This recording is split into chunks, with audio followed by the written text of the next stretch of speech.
अगर आप एक्टिवली अपनी लाइफ जियोगे ड्यूरिंग प्रेगनेंसी, आपकी फिजिकल एक्टिविटी है तो आपकी नॉर्मल डिलीवरी के चांसेस भी बढ़ते हैं।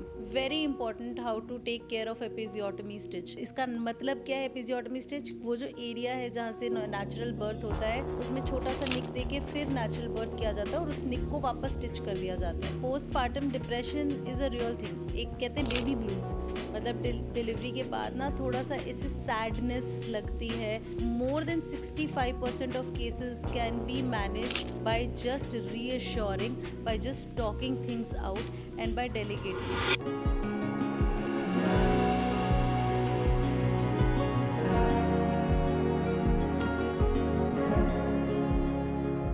Hello and welcome to Prega Talks, a special podcast brought to you by Prega News. आज के एपिसोड में हम पोस्टपार्टम केयर के बारे में बात करेंगे। पोस्टपार्टम केयर क्या है? दिस इज़ जब डिलीवरी हो जाती है उसके बाद न्यू मदर की कैसे केयर रखते हैं, और इसके बारे में बात करने के लिए हमारे साथ है doctor Nikita Banerjee. She is gynaecologist, fertility expert and IVF specialist at hatch fertility centre, Delhi. Thank you so much for joining us doctor Nikita. Postpartum care क्या होती है? मतलब डिलीवरी हो गई, बेबी आपको मिल गया, यू ओवरजॉयड, बट बॉडी में बहुत चेंजेस आते हैं और डिलीवरी के दौरान स्टिचेस दिए जाते हैं।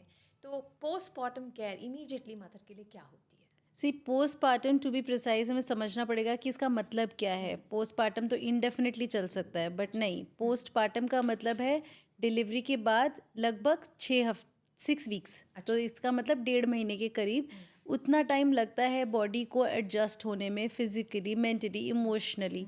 तो अर्ली पोस्टपार्टम केयर होता है विद इन 2 वीक्स, डिलीवरी के जस्ट 2 हफ्ते में, और उसके बाद 1.5 महीना, जो कि बहुत इंपॉर्टेंट होता है फीमेल के लिए, क्योंकि उस टाइम पे सारे फिजिकल और इमोशनल चेंजेस होते हैं फीमेल की बॉडी में, and this is what we have to take care of in postpartum care. मेरा फर्स्ट बेबी हुआ तो आई वाज सो एक्साइटेड, ये भी करना, ये भी करना, ऐसे भी करना, वैसे करना, बहुत एक्साइटमेंट होती है।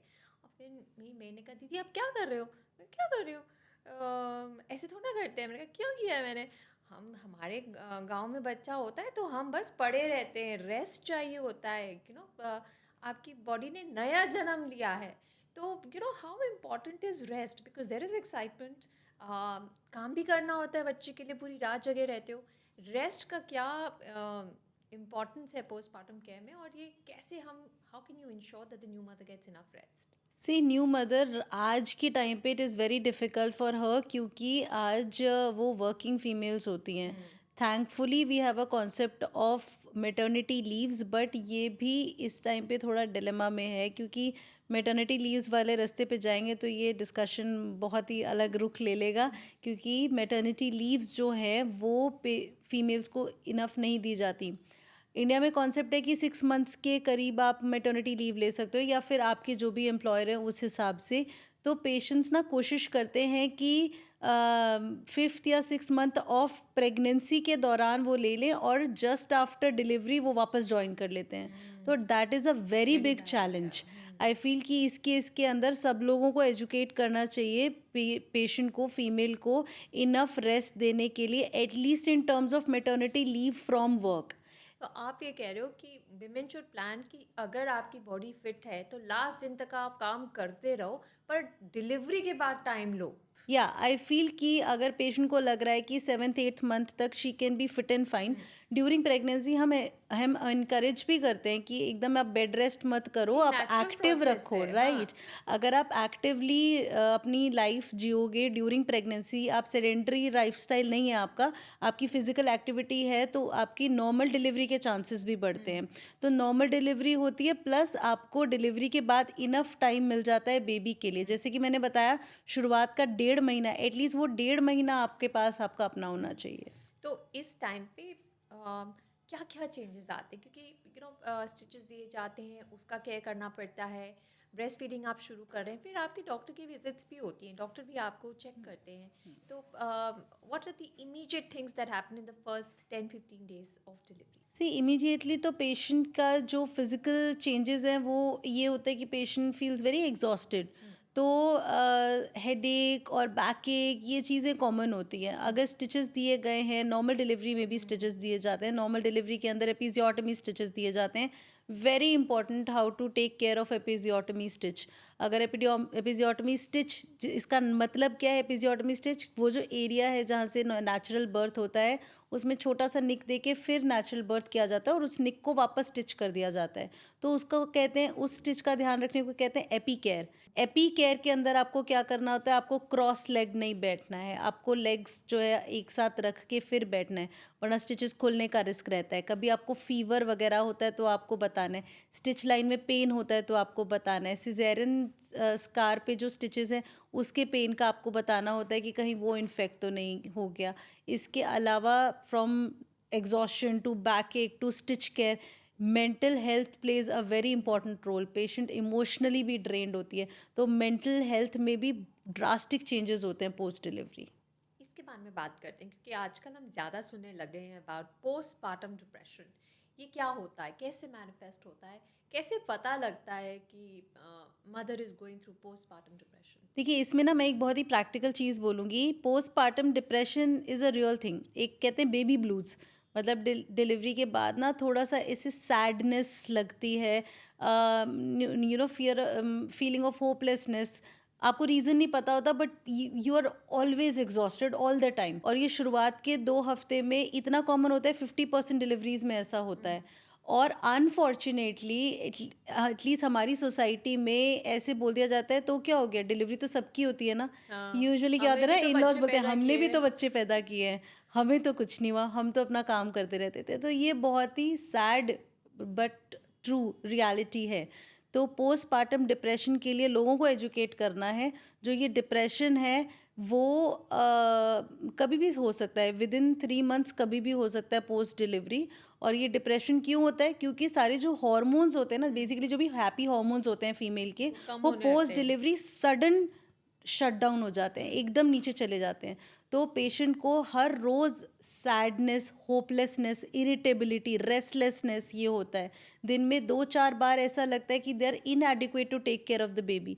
मतलब they have just given birth to the baby और उनको लगता है कि वो, उनको डाउट होता है कि वो बेबी का ध्यान रख पाएंगे या नहीं. इंसोम्निया होता है, कई लोगों को तब भी नींद नहीं आती जब बेबी सो गया होता है. तो they are always exhausted. It can go as high as feeling of self harm और हार्म टू द बेबी. तो इसमें ये आपको समझना पड़ेगा कि इसको ऐसे डिसरिगार्ड नहीं कर सकते कि अरे ये तो इमेजिनेशन है. इमेजिनेशन है, या very unfortunately attention seeking behaviour है. Very wrongly put forward. Postpartum depression के अंदर आपको सबसे ज़्यादा सपोर्ट चाहिए, क्योंकि आप एक न्यू मदर हो, आपके पास न्यू रिस्पॉन्सिबिलिटीज़ हैं, प्लस आप उस मेंटल स्टेट में ही नहीं हो उन रिस्पॉन्सिबिलिटीज़ को देखने के लिए. तो कैसे रिकग्नाइज कर सकते हैं, मतलब अगर इरिटेबिलिटी है, स्लीपलेसनेस है, और अगर आप ये देख रहे हो as a partner, same I am seeing my partner you know irritable, snapping, walking around like a zombie क्योंकि सोए नहीं है, तो मतलब would you say these are signs and then what can be done to make my partner feel better? First of all, identify such signs, don't disregard it. उसको आप ना nullify minimise नहीं, मत करो. मिनिमाइज नहीं कर सकते, ट्रिविलाइज नहीं कर सकते. आप उसको एड्रेस करो and then talk to your partner that see I understand this is happening and let me give you a helping hand. So partner की हेल्प इसके अंदर बहुत मैटर करती है. कुछ जो काम है वो पार्टनर भी हटा सकते हैं, मदर ले के सकते ऊपर हैं से लोग. ले सकते हैं, डायपर चेंज और बहुत सारी और चीज़ें होती हैं जो ले सकते हैं.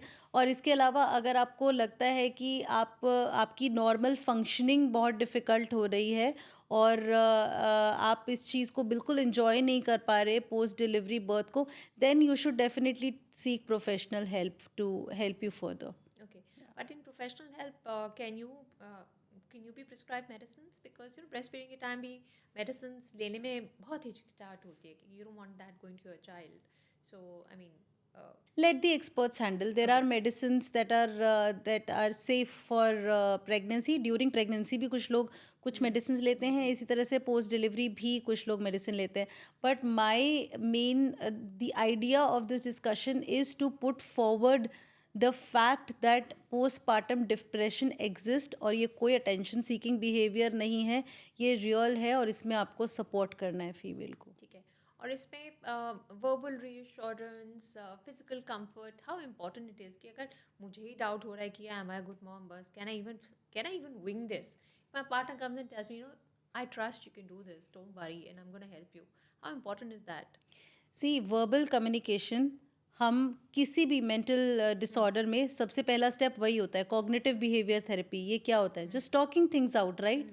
सो जैसे कोई भी और मेंटल स्टेट होती है, वैसे ही इसके अंदर more than 65% of cases can be managed by just reassuring, by just talking things out, and by delegating things. Yeah, because you know, कहते हैं कि physical recovery is also plays hand in hand with your emotional and mental recovery. You know, if you get back to your regular life, जैसे हम exercise करते हैं, we feel happy.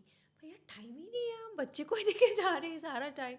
तो you know, physical recovery के लिए आप क्या suggest करोगे? And does this really help in the mental health as well? It does. तो अगर आप पूरे दिन बस आप लेटे हुए हो, आप यही आपके पास नेगेटिव थॉट्स चल रही हैं, then it will become very difficult not only for your physical recovery but your emotional recovery as well. इसीलिए आपको फिजिकल एक्टिविटी उतनी ही ज़रूरी होती है पोस्ट डिलीवरी जैसे कि बाकी और किसी भी स्टेट में. अब after delivery if you feel कि आप फिजिकल एक्टिविटी बहुत ज़्यादा नहीं कर सकते, तो आधे पौने घंटे की जो वॉक है ना इन द पार्क, वो भी इनफ होती है. इसके अलावा you can go ahead with yoga. Yoga हो गया, वॉक हो गया, मेडिटेशन हो गई. All of these can actually help you in your physical recovery as well as emotional recovery. पर इस सब के लिए आपको डेलीगेट करना पड़ेगा ना कि मैंने फीड कर दिया है, अब आप बच्चों को नहला दो, अब बच्चे को सुला दो, आप डायपर चेंज करा दो, ताकि मैं एक वॉक कर रहा हूँ. या you know, delegation is important, right? And nobody should feel that you're a negligent mother because you delegate it, right? Yeah, absolutely. This should be a new norm and it is, and things are changing अभी.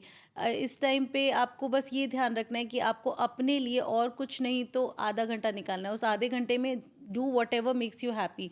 आपको paint करना अच्छा लगता है, आपकी खुद की hobbies जो है आप वो देखो. एक 1 कप ऑफ टी और coffee, you can just sit and enjoy that half an hour. At least half an hour a family should give to the new mother. And this will be part of self care, you know. Self care मतलब आजकल बहुत बोलते हैं, but काफ़ी लोगों को बहुत selfish लगता है कि अच्छा सेल्फ केयर मतलब who are you for, you know, we never had this, and you know, but what is the importance of self care, and you know, why should people talk more about it to make it more acceptable? Self care is important in all aspects of life, you know, not only postpartum period but in general, for a female, for a male. And post delivery I feel कि आप अपने ना उन रिश्तों में बन जाते हो कि you're a new mom, you're a mother, you're a daughter, you're a daughter-in-law, but you are you first. So you need to do this for yourself. You owe this to yourself. So self care is utmost important. पर हमारी ना family wiring और social wiring ऐसी होती है कि एक बार mama बन जाओ ना तो everything is ahead of you. बच्चे देखने हैं, घर देखना है, सब कुछ देखना है, अपनी health last.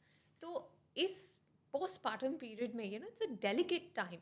How how important is self health, and उसमें आपको अपनी हेल्थ को मतलब डिटेक्ट करना कि something is wrong. How important is it? Can you do it? See इसके अंदर ना एक जो प्रैक्टिकल चीज़ है वो ये है, start drawing boundaries. I feel stop listening to people and do what is right for your baby and for your self.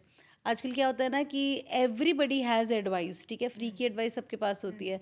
तो लोग जो ये बोलते हैं कि this is the way you should rear your child, you should not go by that. Do what is right for yourself and for your child, and give half an hour to yourself. Talk to your partner and you know, identify all the duties that you are going to share before delivery. मतलब delivery से पहले ही, उस time पे suddenly आपको नहीं करना है, but पहले ये डिस्कशन हो जाना चाहिए कि देखो हम ऐसे करके डिवाइड कर सकते हैं अपना काम. हाँ, पर न्यू मॉम्स जो होती है उनको पता भी होता है कि what is going to hit them. They are just living in a dreamland कि oh my baby is going to come, I'm going to be so good, you know, and suddenly reality hits you. आपने तो I really wonder if these discussions are done with your partners कि देखो baby के बाद ना तुम ये काम करोगे, मैं ये काम करूँगी. फॉर्चुनेटली अब ये डिस्कशंस हो रहे हैं जो पहले नहीं होते थे.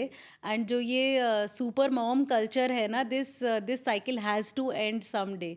सो वो वाला जब उस उधेड़ बुन से आप बाहर निकल जाते हो ना कि मेरे को कैसे सब चीज़ें मुझे खुद करनी है, और तब बेस्ट आप करनी है। और बेस्ट करनी है। तो ये जो आजकल वीडियोस हम देखते हैं कि एवरीथिंग फास्ट फॉरवर्ड में सब कुछ खुद हो रहा है, ये चीज़ ना प्रैक्टिकल है और ना ही सस्टेनेबल है। और आई थिंक अपनी एक्सपेक्टेशंस को भी थोड़ा रिकैलिब्रेट करना चाहिए ना, कि तुमने बर्फ क्लॉथ यहाँ नहीं रखा, उसको ऐसे नहीं वैसे नहीं किया, तो you should give your partner also little leeway too, I mean nobody has learned it at birth, right? Everybody will learn with experience, right? तो थोड़ा अपना भी एक्सपेक्टेशन थोड़ा योर पार्टनर रिकैलिब्रेट इज करना देयर चाहिए। For you, understanding you, and that should be enough.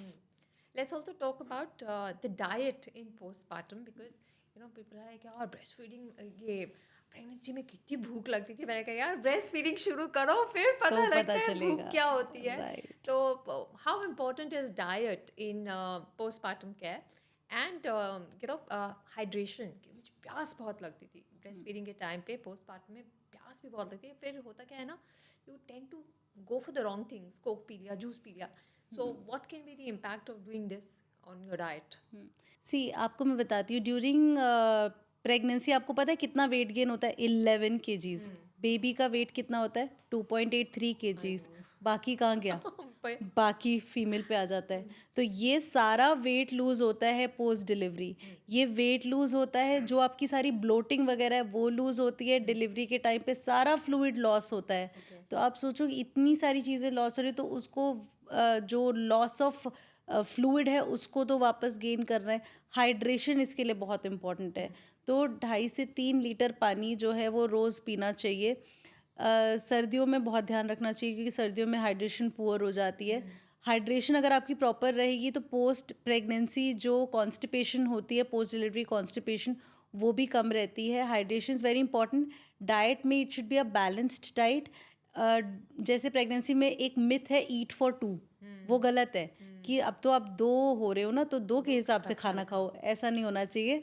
तो diet आपकी proper रहनी चाहिए, बहुत ज़्यादा भी नहीं होनी चाहिए। पोस्ट डिलीवरी एक पुराने ज़माने में घी बहुत दे देते थे, गोंद के लड्डू बहुत देते थे, ये ज़रूरत नहीं होती। तो आपकी जो बैलेंस डाइट है ना, फ्रूट्स एंड वेजिटेबल्स वाली, वो दैट इज़ इनफ। तो ये जो एक्स्ट्रा फैट वगैरह है ये देने की ज़रूरत नहीं है। जो हमारी Indian balance diet, that is enough. चलिए अब let's discuss the difference in postpartum recovery for somebody जिसका नॉर्मल डिलीवरी हुआ है और सी सेक हुआ है। जो मैंने अपने कजन्स में देखा है, उन्होंने सोचा है सी सेक्स करा लेते, कम दर्द होगा, पर रिकवरी टाइम देख के उनको लगा यार दर्द, I don't know if the trade off was it worthwhile. Is it really usually the case that C sec recovery takes longer? See before recovery I want to highlight one point that you said, C sec करा लेते हैं दर्द कम होगा, लेकिन painless normal delivery भी होती है। तो कई लोगों को नहीं पता कि आजकल जो डिलीवरी होती है उसमें भी पेन नहीं होता है। तो एपिड्यूरल एनेस्थीसिया भी एक चीज़ एग्जिस्ट करती है। अगर आप ये बात करोगे नहीं तो आपको पता नहीं चलेगा। तो अपने गायनोकोलॉजिस्ट से आप डिस्कस करो mode of delivery and provision of painless normal delivery, ठीक है? तो पहली बात तो नॉर्मल डिलीवरी भी पेनलेस हो सकती है, मतलब बहुत कम पेन होता है with the use of epidural analgesia. इसके अलावा जो अगर सी सेक होता है वो, हाँ, उसके अंदर रिकवरी इतनी अच्छी नहीं होती जितनी नॉर्मल डिलीवरी में होती है। नॉर्मल डिलीवरी में you are up and walking in couple of days post delivery, मतलब 3rd डे पर तो आप आराम से चल फिर के अपना नॉर्मल काम कर रहे होते हो। पोस्ट सिजेरियन जो है, पहले के ज़माने में होता था कि जब तक आपके स्टिचेस ना कट जाएं 8 से 9 दिन, तब तक तो आप बेड रेस्ट रहोगे। बेड रेस्ट पोस्ट सिजेरियन भी नहीं करना चाहिए। 3rd डे से आपको वॉक करना शुरू कर देना चाहिए। अब तो एब्जॉर्बेबल स्टिच होते हैं, it hardly takes couple of weeks. But अगर आपने अर्ली वॉकिंग स्टार्ट कर दी है और आप एकदम बेड रेस्ट, मतलब बेड पे ग्लूड नहीं हो, तो पोस्ट सिजेरियन भी रिकवरी अच्छी होती है। But is there a difference in how the uterus contracts and how everything falls back into place? क्या नॉर्मल डिलीवरी और सी सेक में ये डिफरेंस होता है टाइमिंग में? जो इन्वोल्यूशन ऑफ यूट्रस जिसे हम कहते हैं, तो वो सिमिलर होता है अनलेस एंड अनटिल आपका सिजेरियन का रीज़न ही कुछ ऐसा हो जिसमें आपका जो यूट्रस है वो इन्वोल्यूट नहीं हो। तो अगर आप ये पूछे कि यूट्राइन जो चेंजेस हैं वो दोनों में सेम होते हैं। अगर आपको खून की कमी है तो यूट्रस आपके नॉर्मल साइज़ में बहुत लेट पहुंचेगा।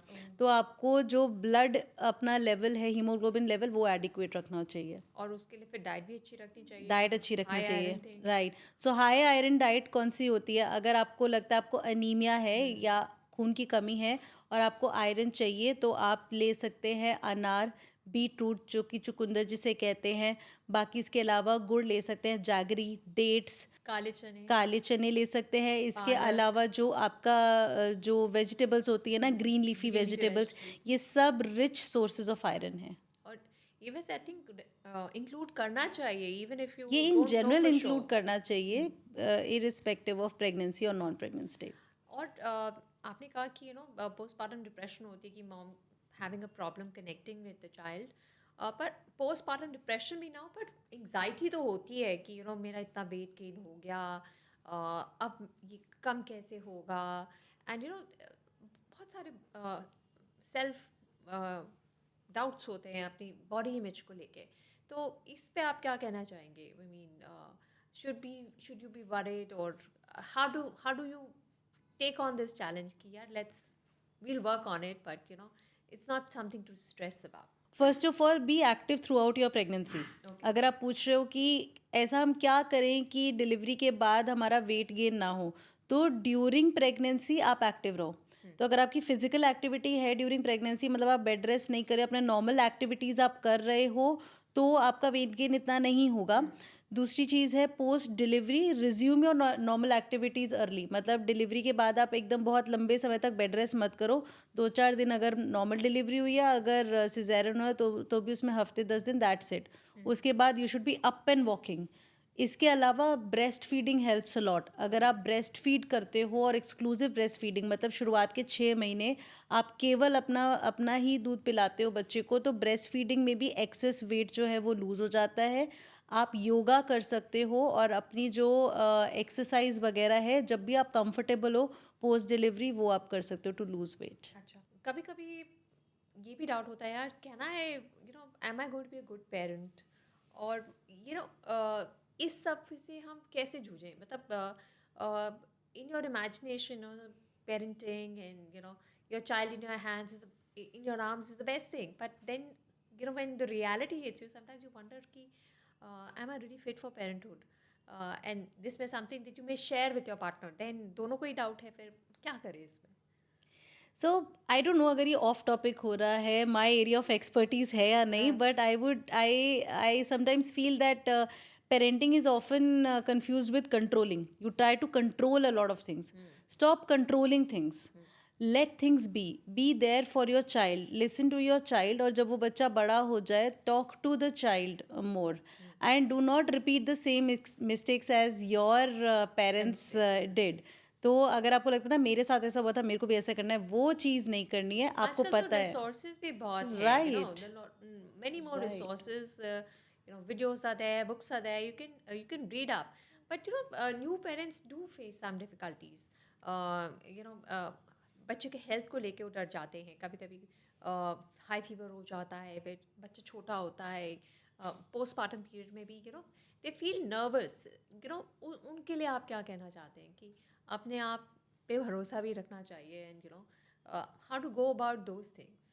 Stop worrying about things that are not under your control, right?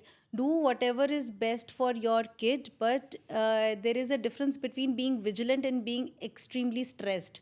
तो आप बिन मतलब स्ट्रेस मत लो। अगर बेबी को कोई तकलीफ होती है तो you seek professional help, medical help, but आप वो हाइपोथेटिकल सिचुएशंस अपने दिमाग में मत बनाते रहो। Let things be and stop controlling everything.